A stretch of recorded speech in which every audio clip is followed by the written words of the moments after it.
हे स्टाईल करायच्या आधी लावायचं, हे स्टाईल केल्यानंतर लावायचं. केस जळली तर पण तुम्ही असेही तर स्ट्रेटनर वापरत होता विदाउट प्रोटेक्शन, तेव्हा नाही ना जळली? डॅमेज होतात त्याच्यापासून वाचवायचंय, जाळायचं नाही आपल्याला. आता मी ह्याच्या आधी काय वापरायचे, तर मी ह्याच्या आधी एखादं सिरम वगैरे वापरायचं. आता आपण ह्या साईडला हे प्रोटेक्शन स्प्रे करूया.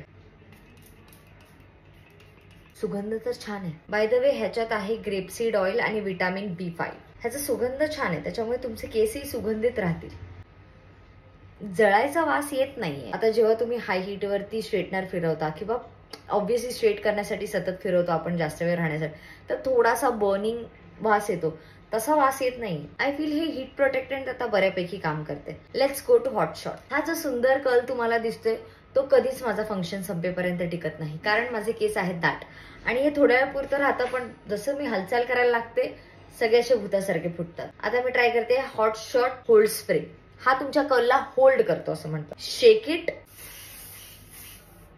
Delivers instant hold without leaving residue. Actually residue तर नाही सोडलाय, म्हणजे असं काही वाईट दिसत नाहीये. लेट्स सी हा होल्ड राहतोय का.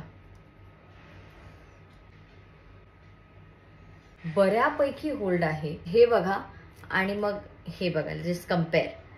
ऑफकोर्स हे स्टाईल केलेले आहेत आणि हे आज जस्ट धुतलेले, तर हे एवढे फ्रीजी असतात. आता मी हा कर्ल पण व्यवस्थित केला नाहीये, बट या it's good, it works. But हा पूर्ण दिवस चालेल का, हे मी नवरात्रीत ट्राय करून बघते. फुल डे.